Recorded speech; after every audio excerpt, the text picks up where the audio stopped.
Yo guys, welcome to a new video on my channel. Today in this video I show you how to see dislikes on YouTube. Here you see this video has 185 dislikes and 6,376 likes. To see the dislikes, you simply need to download this app.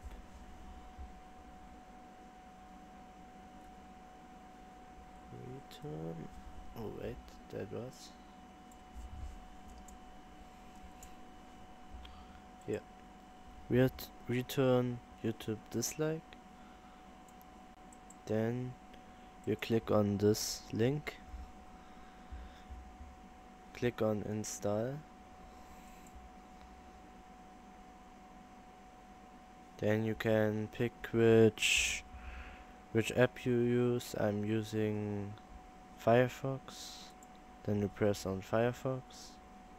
And then here on add to Firefox.